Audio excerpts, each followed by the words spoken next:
Hello, everyone, and welcome to today's webinar. We're going to get things started right now. We're at the top of the hour. So today we're going to chat about 8 ways video can supercharge the bottom of your funnel.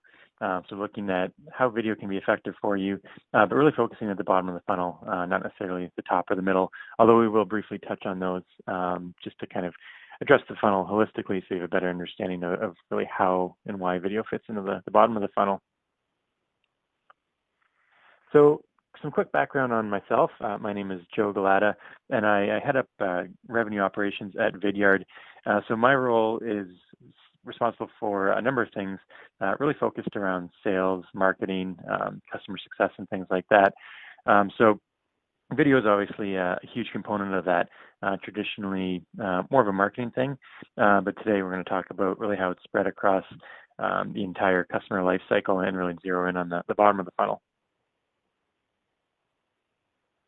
So the things we'll cover today, number one, why video is so important at the bottom of the funnel, and then how to tailor video through different stages of the funnel. So we'll look at the entire thing, and then kind of where different types of videos fit in, and then we'll really dig into to the bottom of the funnel and look at 8 different types of videos that you can use at that area.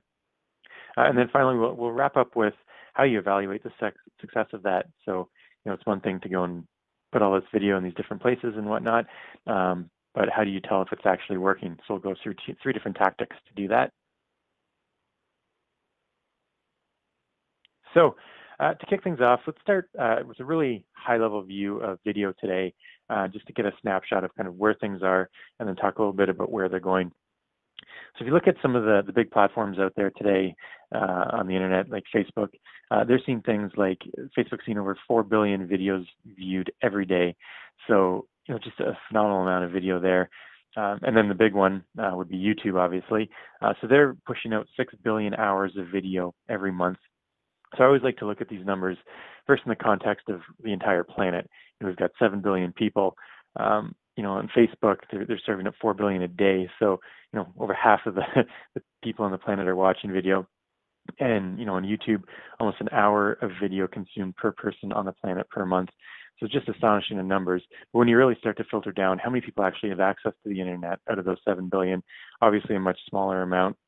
So per capita, the amount of video that's being consumed is just phenomenal, and it's been growing wildly over the last couple of years. And to kind of build on that and look forward, Cisco is predicting that by 2018, about 80% of all internet traffic will be video-based. So it's pretty clear that the video really is the future of the internet. But I think when you look at video, it's often been misinterpreted as a top-of-funnel asset. So marketing uses it as something that they throw on the homepage of their website, or some kind of fluffy thing that they use to get attention and drive people through campaigns, which is definitely true. It can certainly be used at the top of the funnel, but it's much more robust than that. And it's really being driven by how people are consuming it, not just how businesses are pushing it out, but really what buyers are looking for.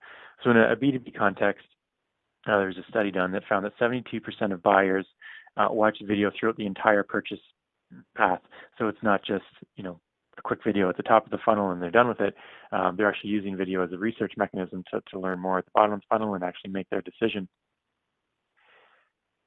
So of those people, nearly half are watching 30 minutes or more of video throughout the process. So again, it's not just a 30-second video at the top. It's actual media research that they're doing throughout the process. So consuming at least half an hour of video before they make their decision. And everyone's heard the stat that 90% of purchase decisions are now made online before they ever talk to a real person. So it's pretty clear that you need to be providing your buyers with some type of mechanism to do that research, and they're obviously very receptive to video and consuming it.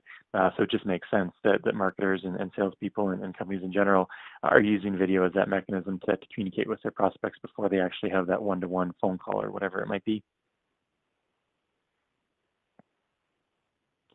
So I'm going to talk a little bit about using video throughout the entire funnel. So kind of break up the funnel and talk about the different mechanisms at each one. So starting at the top of the funnel, When you're here and you're a prospect at the top of the funnel, you're really obviously in the early stages, so you're not necessarily focused on what's the best option. You're really trying to figure out what is the pain, what is the opportunity. So you've obviously got some initial level of pain that you're trying to dig into. So looking at that and trying to learn more about it, where does this pain come from? What causes it? And what are the general solutions for this kind of thing? Who else is coming up against it? Things like that. So as a marketer, when you're pushing out content at this funnel stage, you want to keep it very high level. You're not going to do a product demo, but you might talk about best practices within that area of focus. So videos of webinars and things like that are really good. Thought leadership webinars, getting into educational things, trying to teach people about the topic. And here you can even get into company overviews as well. So we don't talk about your product, but talk about why do you exist as a company? What is that greater problem that you're trying to solve? So moving into the middle of the funnel, this is where people have a pretty good idea of what the problem is they're trying to solve and generally how to do it. And this is where you start to introduce your actual solution or your product. So at this stage, you can start to get into product videos and little deeper webinars, something to help educate your prospect about exactly how do you solve that problem and what you offer. Culture videos are really good here because people are starting to think about what are the different options for different solutions, and there's a popular saying that people don't buy products or don't buy from products, they buy from companies. So why is that company doing what they do? What's the culture of that company, and why are they so passionate about solving that particular problem? So helping to start build your brand in that way at this stage is really important. And also things like event videos, so people may be attending events around this particular topic. So you can start to publicize that outside of the events and live webinars and whatnot. So a lot you can do at the middle of the funnel to start educating them about how to solve the problem. Then at the bottom, it really becomes about making a decision. So you want to start talking about specific benefits of what you offer. Why are you better than your competitor? Exactly how does this fit into their current situation and to solve that problem? Because it's a little bit less about that you solve the problem or not. Because if they're still with you at the bottom of the funnel, they know you solve it. But it's really about who's best to do it and how you fit into their existing infrastructure and processes and whatnot. So product demos are really important here. Customer testimonials are huge. Obviously, if you talk about how wonderful you are from start to finish, you don't really carry much credibility because you never say anything else. But to have a customer come out on a video and start to talk about how they were successful with you, that goes a really long way. And sales enablement videos, helping your sales team get in front of people and get those conversations going and help them qualify and close those deals. So as you can see, as people move through the funnel, there's many different ways that you can talk to them through video, and obviously different ways to do it are more applicable at different stages. So let's get into the good stuff. So we're going to focus in on the bottom of the funnel and talk about 8 different ways that you can use video to supercharge people at the decision making and the lower levels of the funnel. So number 1 is webinars. So today, you're on a webinar. The great thing about this webinar is that it's not just a live event. It can be used ongoing, so people can come back to it and watch the recorded version. As somebody who watched the live version, you could even come back and reference the recording at a later date. So it's a great medium to get out a lot of information. And really the goal at the bottom of the funnel is to educate people, as we were saying, so really get into the weeds as to how you solve the problem and what your features are and that sort of thing. So today's webinar is definitely not that. This is more of a top of funnel webinar, talking about the greater problem and the greater opportunity. But a webinar at the bottom of the funnel, you really want to focus in on how you solve the problem and how you can fit that solution into their existing infrastructure.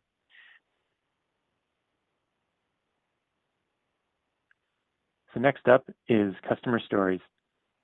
And as I just mentioned, this is really about proving your value to prospects by using the success of your existing customers and having them talk about it. So it's a really great unbiased way to promote and prove that your product can actually do what you say it can do. And I think this is obviously something that everyone is always doing, and it's really usually a focus on stats. So what are the numbers that prove that this works? What was the ROI number, and what was the cost, and things like that. And that's definitely important because that's what people make a decision on. But video gives you another level to really get in front of people and convince them, and that's the whole emotional piece of it. So you can still tell the number story, but add in all that emotional to really grab their attention. So it's just, you can think of probably any TV commercial you've seen. There's some kind of emotional response there, whether it's laughter, whether it's crying, and whether it's just that realization of a whole other realm of possibility that you can push out there with your product. Video is perfect for doing that because it's audio, it's video, it's so many different senses can be touched with this medium. So definitely a lot you can take advantage of there. So we had one example. We won't show the video today just for quality purposes and bandwidth and whatnot, but we'll send out the link through the attachments in this webinar. And it's called A Tale of Two Marketers.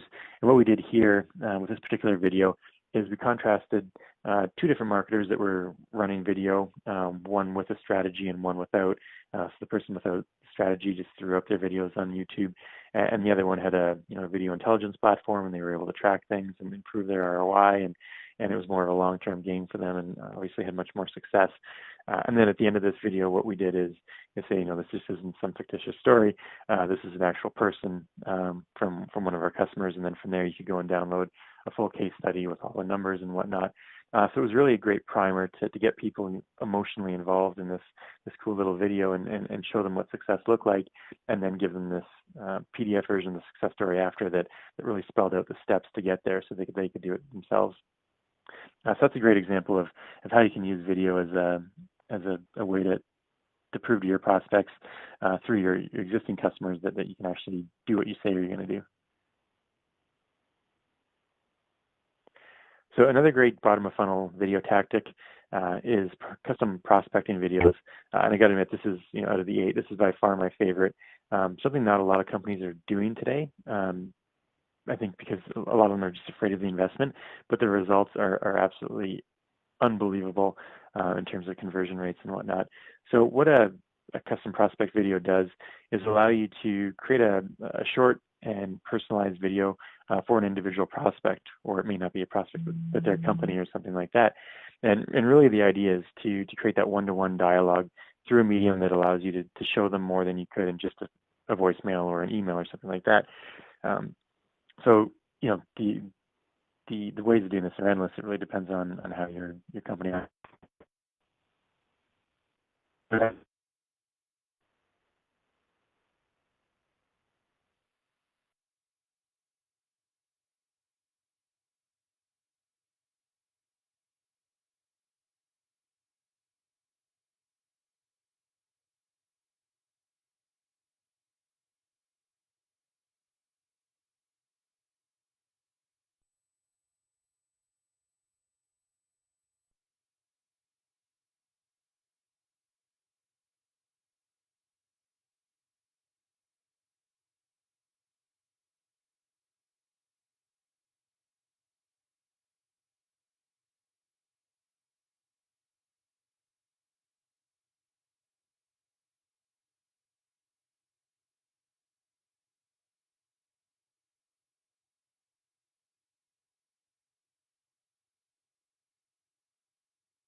All right. Sorry about that. We had some technical difficulties, but I think I'm back on the line now. So the custom prospect video, as I was saying, the reason why people don't do this is because of the overhead involved in creating a unique video for every prospect. But there are ways around that. So what you can do is create templates where the rep really only has to record a short piece of it. Maybe it's an introduction, and then it gets into a more standardized message, and then maybe there's another piece at the end that's very customized. So there are ways to speed up that process and make it a little less resource intensive, so they can start to get these out to more and more people. But at the end of the day, it's still very customized either way you do it. So we had another example here of something that Vidyard does in our prospecting activities, where we allow our reps to essentially record a live demo of the prospect's website, so they start to analyze, in 30 seconds or less, how they're using videos today and where some quick wins are. So you can imagine as a prospect, it's you get tons and tons of emails every day about let's have a chat about how so and so can do something for you. But if you can all of a sudden in the same amount of time show somebody exactly where the opportunities are and how they're doing things today in a one-to-one way, it's much more powerful. So when we look at the conversion rate from leaving a voicemail or an email to these prospecting videos, it's just night and day. People are much more willing to get back to you because they understand the value up front. Or you could even look at it the flip side. If they qualify themselves out because they're not interested, at least they have a good understanding of why they're qualifying themselves out. And then down the road, they can come back.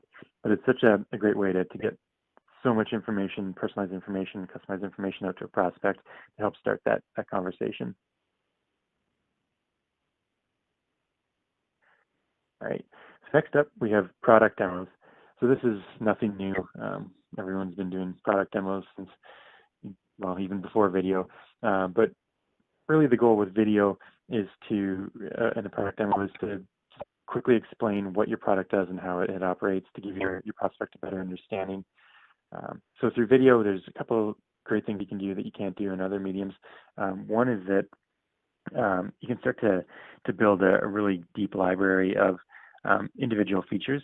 So we always recommend breaking up your videos into small, bite-sized, benefit-oriented segments.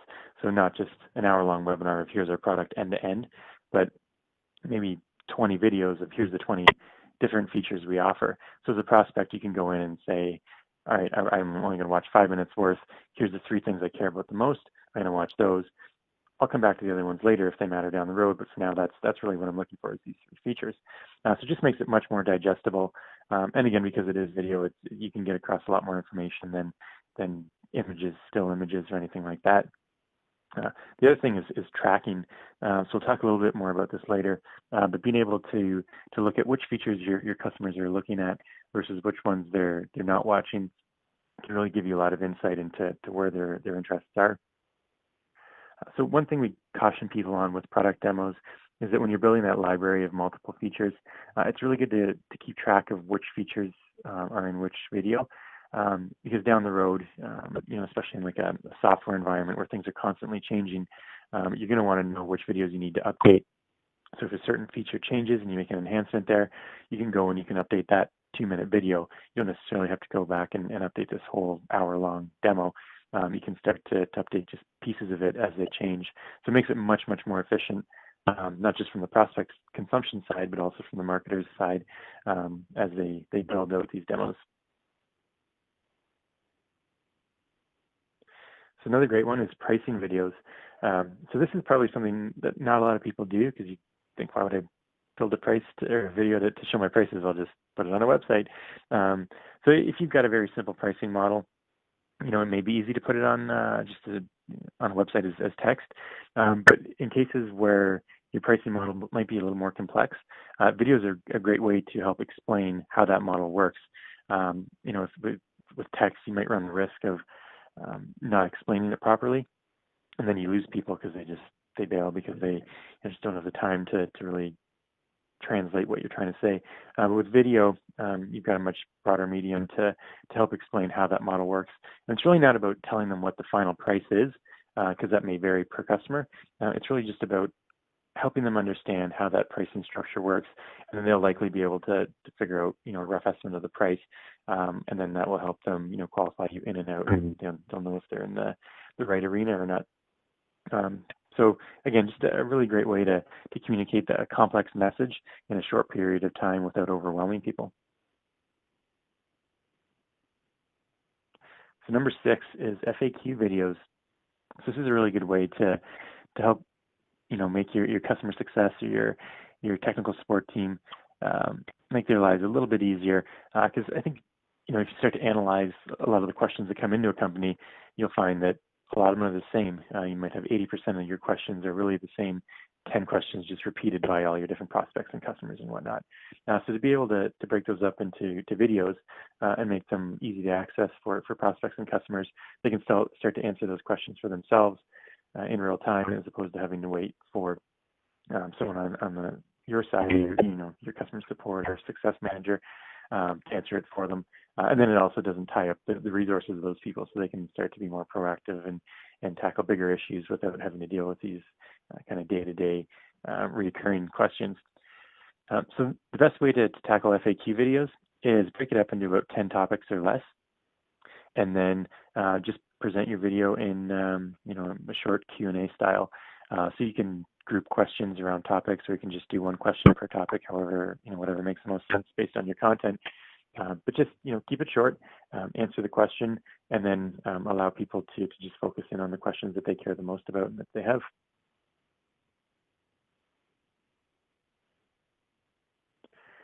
So number 7, step-by-step tutorials. So this kind of follows the same format as what we've been talking about with FAQs and whatnot, is really breaking up your tutorials into different topics, and then just make it really easy for your customers to walk through that. So, again, it could be based on features like we talked about before, as in new demos or certain use cases and whatnot.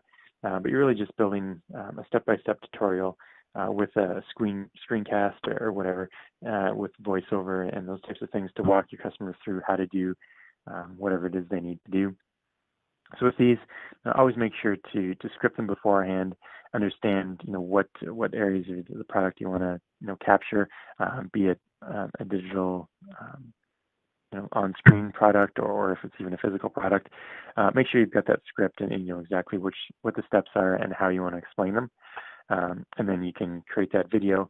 And again, make sure you keep track of what is in each tutorial. So again, if changes occur in your product, you can always go back and update just the ones that you need to, and not this whole set of this whole product walkthrough. It's just that individual feature that might need an update. So that's a really powerful way to help your customers use your product in a way that's easy to understand. You can get just a ton of information across in a short period of time. And last but not least, customer check-ins. So this is kind of going beyond the bottom of the funnel, and now we're into customer land. Although if you are a SaaS company, the customer land is your funnel as well. So video is not something that just stops once the sale is done. You can use it to engage your customers. So there's probably 100 different ways you can do that with video, but one that we'll mention today is customer check-ins. So this comes in the form of, for example, a new product release or something, or a feature release. How can you communicate that out to your customers in somewhat of a personalized way, but without having to spend an enormous amount of time calling every single one of your customers? And video is a good way to do that. So have your customer success manager record a quick video introducing the new feature or the announcement or whatever it might be, and then send that video out to them. So they're getting, it's more than just an email with text. It's an actual person discussing with them what this new feature is. So this is very similar to a product demo or even an FAQ, where you can start to present how that feature works and then answer any questions you think that they might have about it, and communicate that out in an easy to consume way. So you can do that in a pre-recorded method or even do a live stream. So the live stream has the advantage of a little more urgency behind it. So it's not something that you can just get to when you happen to open that email. It's, at this date and time, we're announcing X. They can choose different formats and do whatever makes the most sense. So those are 8 ways that you can use video at the bottom of the funnel. But just using it is one thing. The next step is being able to track exactly how it works and prove that you're actually getting ROI out of that investment. So the way to do that is with a video intelligence platform. So just some quick background on kind of the mechanics behind the next 3 things I'm going to talk about. With a video intelligence platform, what you're doing is you're not just pushing videos out, but you're actually tracking the individual people that are watching those videos and how much they're watching. So you can see, they start the video and then they watch 10 seconds and they jump forward 30 seconds of the video. Do they watch certain sections multiple times? Just get a really granular view of how people are consuming the video.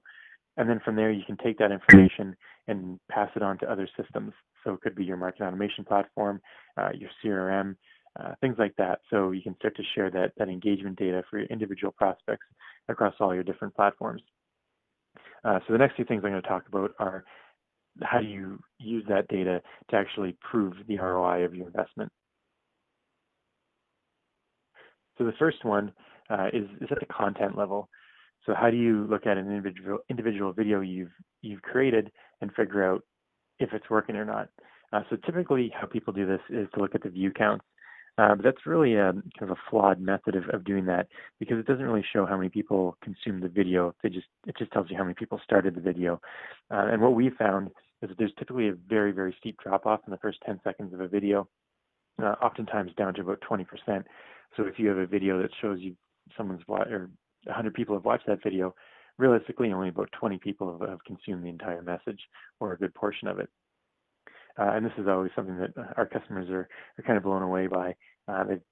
They've got these wonderful videos that are out there and getting tons of views, but when they start to track it through our platform, they have a little bit of harsh reality thrown at them that the videos aren't quite as good as they thought they were. But the great thing here is that you can adjust. So looking at the graph on the right, what this shows is aggregate attention span across the duration of a particular video.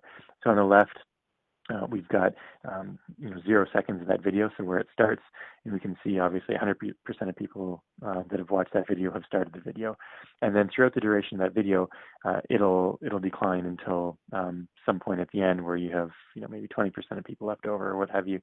And the way that curve typically looks like is you'll see a steep drop at the front, and then it'll sort of plateau, and then a little dip at the end as people are sensing the video is coming to a close. They'll stop watching it. So the great thing about this is that once you know how that video is performing, you can start to look at pieces of video. So that first 10 seconds, 5-10 seconds is extremely important, because that's going to determine how many people are going to kind of plateau and watch the rest of the video. So it can show you how effective you are at doing that and grabbing that attention right out of the gate. So if that drop is really steep, you need to fix that first few seconds to really engage people up front. So many videos out there start with the company logo, which is of no interest to anybody, because if you're watching the video, you probably already know the company that made it. So it kind of pushes people away right from the start. But if you start a video with action or something funny right out of the gate to get their attention, you'll see that decline. So this is a good mechanism to show you if you need to change that or not. Some other things that might happen throughout the video, as you have a plateau, you may see a drop at some point in the middle. And if that happens, you know that piece of the video is very dry. People are not digging it, and you need to pull out that part or present it in a different way that continues to engage people, so you don't get a drop. Or the opposite can happen. You'll actually see an increase in the number of people watching a certain section of the video, which is a great thing, because you can see that people are going back and rewatching that section. And then you can dig into what are you presenting there? Why are people so interested in that? Can we replicate that? Or it might be something bad. Maybe there was a mistake made and people are like, wait, did I hear that right? So you can start to look at those dips and those spikes and figure out why they're occurring and what you can do to make the video better. And the nice thing is that if you were to modify your video with Video Intelligence Platform, you can upload that video over top of the existing one, and then wherever it's been shared across the internet, it will update in those different places. So it makes it much easier to push out changes, and then can constantly be updating and optimizing that video so that by the end you can have the highest level of engagement. So typically we recommend that people target about 60% of people watching by the end of the video. So it may not start that way, but over time you can enhance that video. And as you do more and more videos, you'll start to learn a little bit about how your audience likes to consume and what their likes and dislikes are, and you can start to make better videos. So the second of the three ways to use the video analytics to prove ROI and make things more effective is when you're qualifying leads. So you've got all this really deep insight into what people are watching, and from that you can deduce what their interests are. So what videos are they watching 10 seconds of and then not watching anymore? Which ones are they watching to the end or 2 or 3 times? So you can really start to look at the different topics that they're consuming and get a better idea of what their interests are. So that can come at different places throughout the entire funnel. So at the bottom of the funnel, where we're focusing today, as a sales rep following up on a lead, before you even make a call, if you can determine which features of your product someone's interested in versus which ones they don't care about because you're not watching that content, that can help frame that call before you even dial the phone. So you know that they're interested in features A and B, but not C and D. So right out of the gate, you can come swinging around the benefits of features A and B, and they're going to be much more receptive to that. You can also get an idea of how engaged people are by how much time they've watched. So a prospect that's watched 1 3-minute video is probably not as interested as somebody who's watched 3 videos in a webinar or something like that. So it really gives the sales rep some great insight into who they're calling and what they're interested in, so they can really target their message right from the start. Looking further up the funnel, before a prospect would even get to that point, there's some really cool things you can do with that data, like lead scoring. Identifying the people who are watching the most video, giving them the highest scores, and then passing them through. And not even just how much video they consume, but which videos are they watching. So the lower funnel videos give them a higher score versus top of funnel. If they watch, 30 seconds of a 10-minute video, we'll give them 5 points for tuning in. But if they watch 80% or more of that video, we'll give them 50 points or whatever it might be. So you can get really flexible around using video as a way to score your leads and get them the sales faster or slower, depending on what they're engaging with and how they're engaging with it. Some other cool things you can do is segmentation.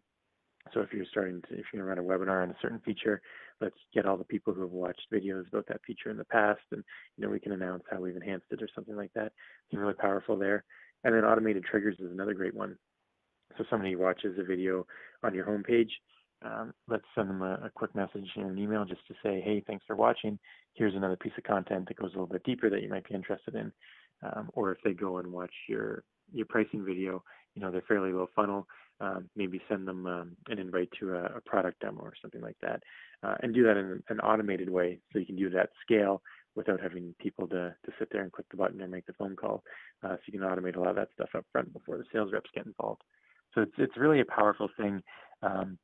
Once you start plugging that video engagement data into your marketing automation and your CRM system, just a ton of stuff you can do to automate things and really zero in and deliver a personalized message to the right people at the right time.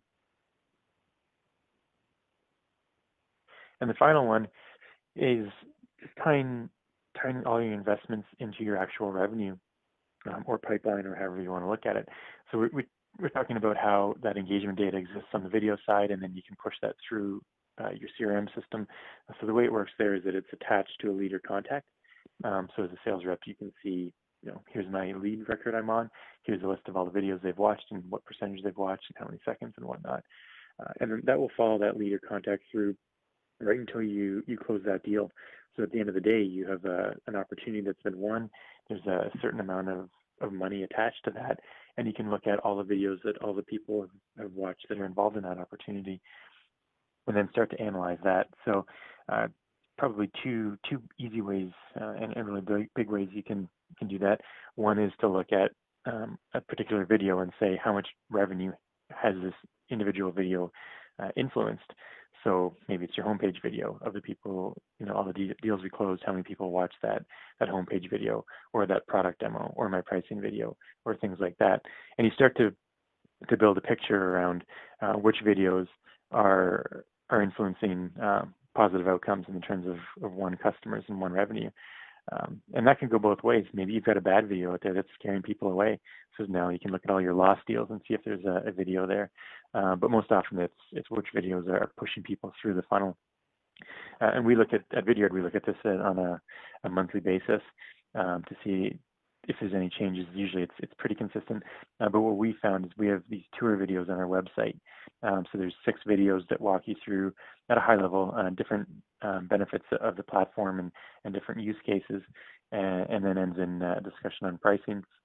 And those 6 videos are every single month in the top 10 videos watched by people who have become customers. So we know that those videos are high performers. They're communicating the message properly. So then we can go and just make sure that they're being promoted as much as we can to people that are in cycle and people that are just new to the platform. But we know they're going to convince people to at least carry on their journey. But without that intelligence, we can just we put them out there and we hope they're working, but we never really know. But this way we can actually see.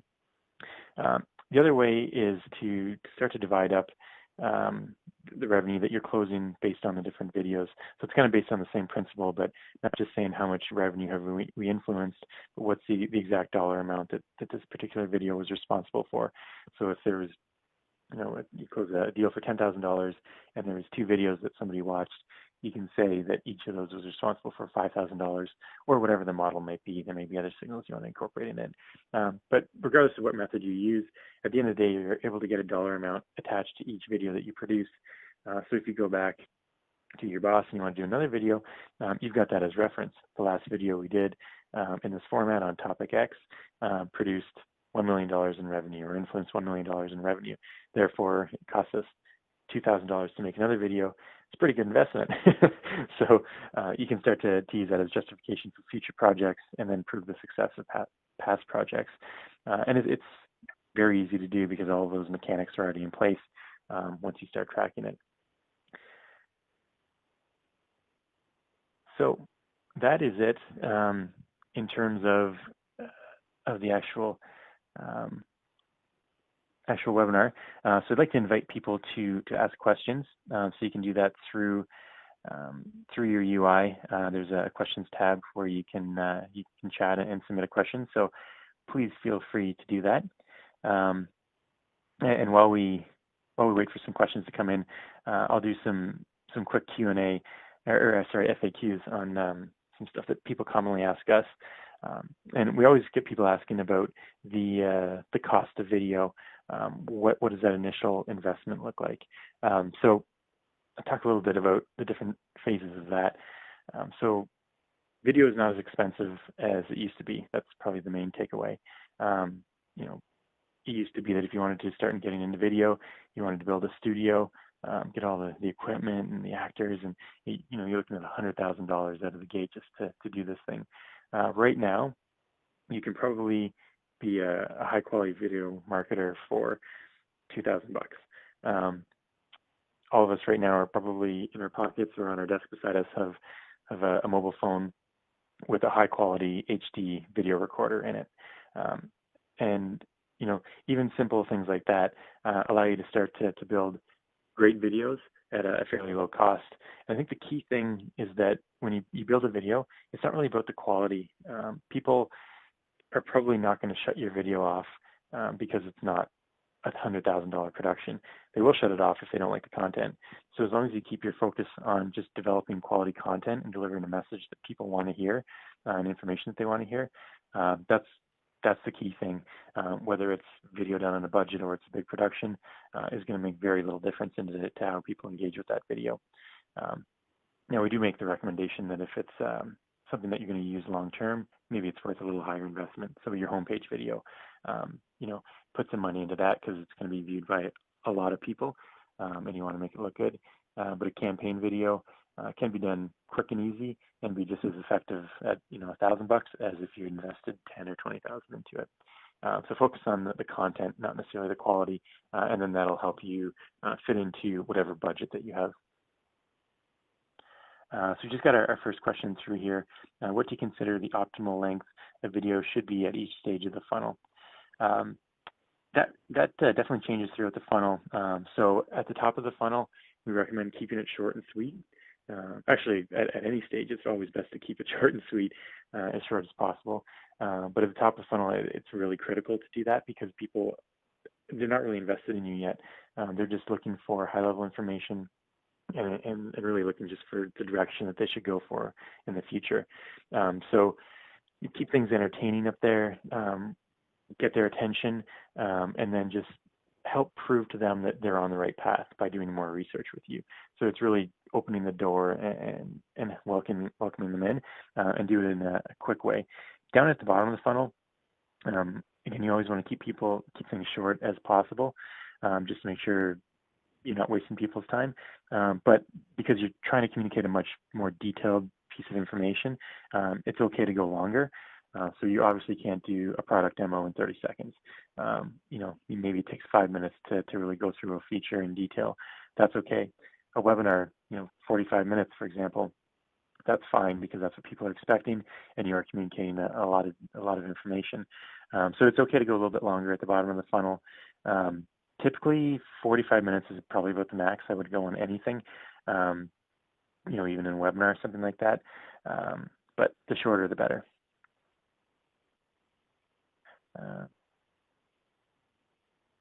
So I have a couple more questions here.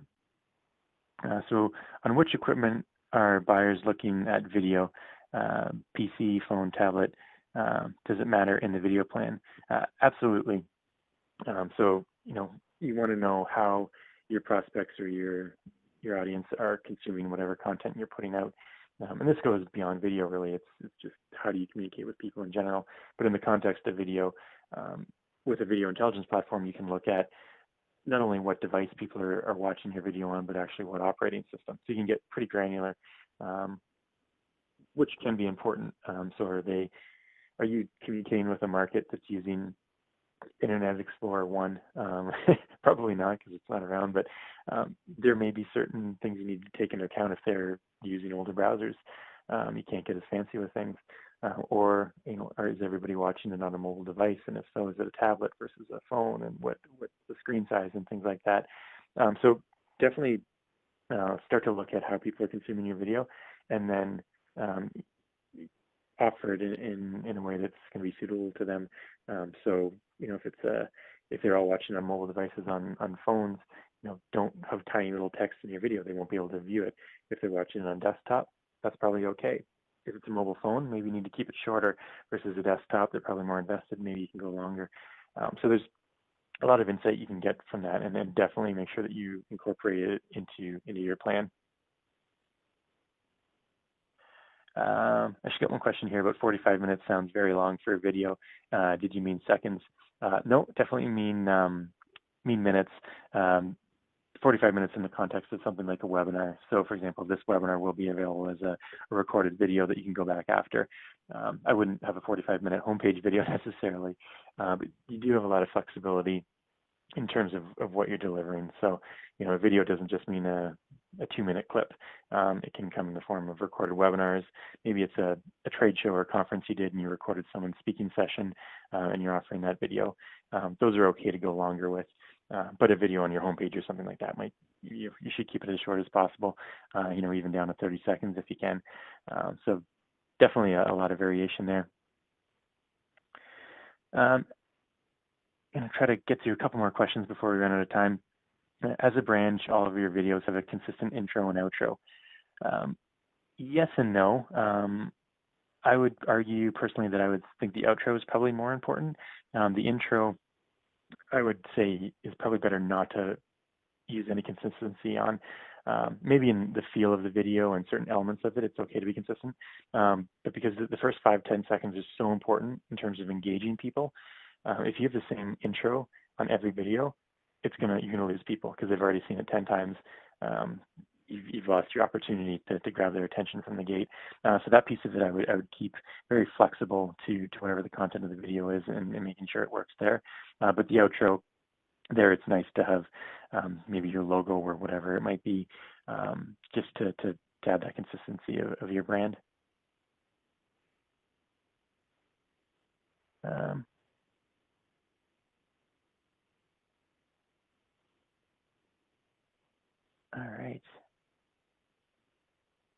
All right, so I have another question here. I might have missed this part due to the interruption.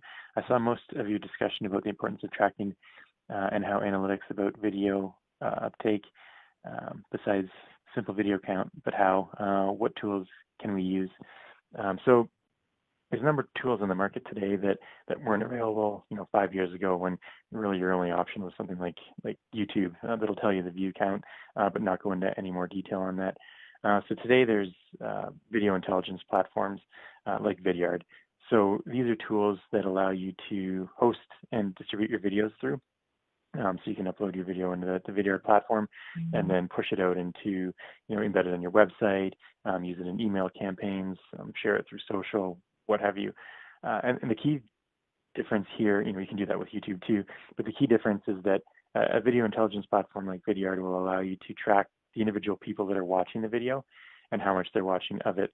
So that's where that analytics piece comes into play. So the platform automatically tracks all that stuff for you, and then there's integrations you can use to push it into the other platforms and what have you. So the key to that is just that video analytics or video intelligence platform is the tool that you're going to use to get that. And there's all kinds of other things that you can do. There's video management makes that whole piece of it easier. So as your library grows, you can manage it properly. Integration with YouTube, so you don't have to upload your video to multiple places. You can upload it to just to Vidyard and then push it out to all these different places. So it just makes your whole video experience, it's all tied into one platform, and a lot of these things are automated in the background, like the tracking and whatnot. So it gives you a ton of power through one platform, just to enable video across all the campaigns. So I think that is it for the questions we have today. Again, we're going to put in the attachments here and in the follow-up email, we'll have a link to some additional assets and examples of videos that fit into those 8 different types that we talked about, specific for the bottom of the funnel. So you can take a look at those. Otherwise, if you have any questions, you can contact Vidyard at vbot@vidyard.com. So vbot is in video robot. He's our very popular mascot. Or visit our website and our blog at vidyard.com/blog. And there's hundreds and hundreds of posts on a lot of the stuff we talked about today, and then additional things around video marketing. So I want to thank everybody for joining us today, and we really appreciate your time. Have a great day.